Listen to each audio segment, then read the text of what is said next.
Welcome back to Narrations. Some mothers nurture, some protect, and some will burn their entire world down just to keep their child safe. Tonight's story is about a woman who lives in isolation, not because she wants to, but because it is the only way to protect the one person she loves most. This is the mother. It's about survival, about sacrifice, and about a mother who never stops watching, even from a distance. She is not introduced with warmth. There is no soft beginning, no sense of comfort. She exists in tension. From the moment we meet her, it is clear that she lives in a world shaped by danger. She is a former military operative, highly trained, highly skilled, and deeply aware of how quickly things can go wrong. Her instincts are sharp, her movements precise, and her life structured around survival. But beneath all of that is something unexpected. She is pregnant. This detail shifts everything. Because her life is not built for stability. It is built for risk. And now, that risk extends beyond her. She is connected to two dangerous men. Arms dealers. Men who operate outside the law, driven by power and profit. And at some point, she made a choice. She turned against them. Providing information to the FBI. Trying to dismantle the world she had been part of. But choices like that do not end cleanly. They create consequences. And those consequences are already closing in. She works with the authorities. Cooperates. Shares everything she knows. But she also understands something they don't fully grasp. These men will not stop. They will not forgive. And they will not forget. The situation escalates quickly. Violence erupts. One of the men, Adrian, is unpredictable, dangerous in a way that feels personal. The other, Hector, is calculated, controlled, and just as deadly. Together, they represent two different kinds of threat. And both of them are connected to her. When the attack comes, it is sudden. Brutal. She survives. Barely. But the message is clear. No place is safe. Not even under protection. Not even with the authorities involved. And now, there is a child. Her child. The baby is born. A daughter. And for a brief moment, everything else fades. The violence. The danger. The past. None of it matters. Because she is holding something that changes her completely. But reality returns quickly. The FBI makes a decision. A necessary one. The child cannot stay with her. Not if she wants the baby to live. Her enemies will find her. And if they do, they will use the child. Without hesitation. Without mercy. So she makes the hardest choice. She gives her daughter away. Not permanently. But completely. She disappears from her life. Allowing the child to be adopted into a safe family. A normal life. A life far removed from everything she has known. But she does not truly leave. She watches. From a distance. Through information. Through quiet observation. Making sure her daughter is safe. Growing. Living. Even if she is not part of it. Years pass. Time moves forward. Her daughter grows up. Unaware. Living a life that feels ordinary. And the mother lives alone. In isolation. Far from people. Far from connection. In a place where survival is simple, but loneliness is constant. Her life is quiet. Disciplined. Focused. But it is not empty. Because everything she does still revolves around one purpose. Protecting her child. Even if that protection requires distance. Even if it requires absence. But the past is not gone. It has only been waiting.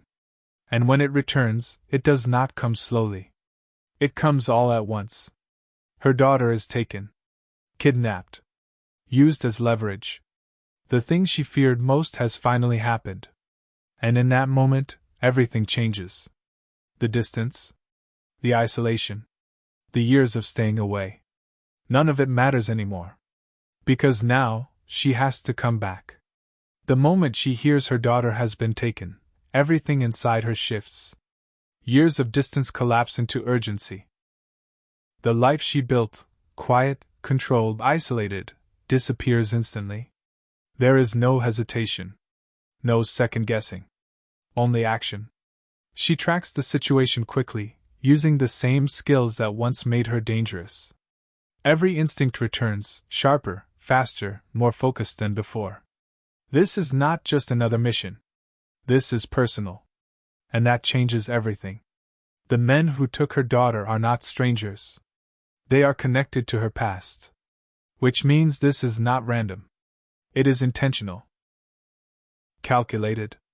A move designed to draw her out. And it works. She finds them. The first confrontation is fast and brutal. There is no negotiation, no attempt to resolve things quietly. She moves through them with precision, eliminating threats without hesitation. But when she finally reaches her daughter, the moment is not what either of them expects. Zoe. The girl she has watched from a distance for years. The child she gave up to protect. Now standing in front of her. Frightened, confused, and completely unaware of who this woman really is. There is no time for explanations. Only escape. They leave quickly, disappearing before more danger can close in.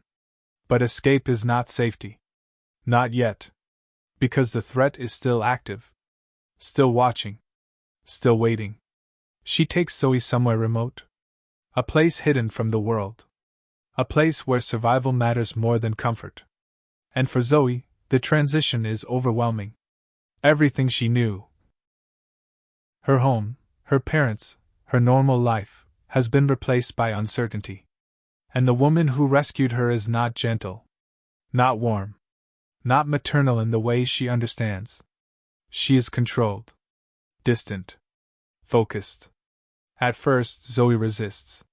She questions everything. Who are you? Why am I here? What's happening? And the mother does not answer directly.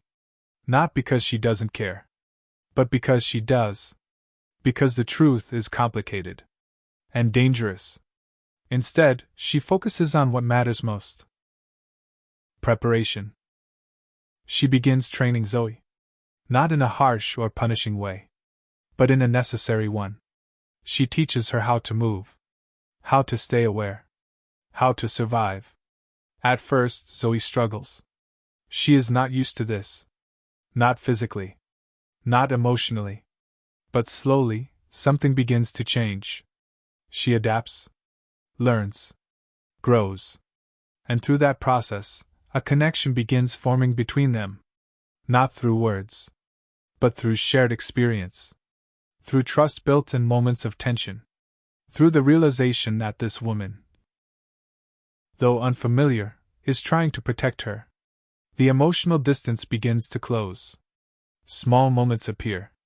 A glance. A pause. A quiet acknowledgement.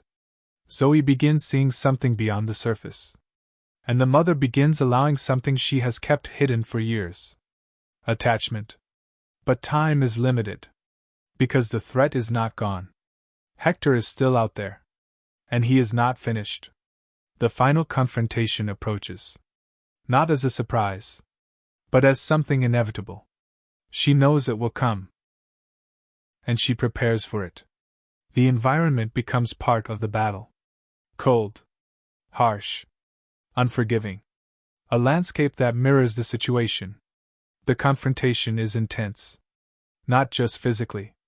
But emotionally. Because this is not just about survival anymore. It is about ending something. About making sure this threat never returns. The fight is brutal. Calculated. Personal. And in the end, she wins. But victory does not feel like relief. It feels like completion. Because now, there is nothing left to fight. Only a decision to make. Zoe is safe. The threat is gone. But the question remains. Can she stay? Can she step into the role she gave up years ago? Or is her presence still a risk? The answer is not simple. But she chooses carefully. She steps back. Not completely. But enough. Allowing Zoe to return to her life. To her family. to her world. But this time, things are different. Because Zoe knows. Not everything. But enough. And the connection between them remains. Not distant. Not erased. But real. The mother is not just about action. It is about protection. About the kind of love that exists even in absence. About the sacrifices made not because they are easy, but because they are necessary. Sometimes, being a mother means staying. And sometimes, it means stepping away. But either way, the love never changes. If you enjoyed listening to this narration, please like, share, and subscribe for more movie stories. I'll see you in the next one.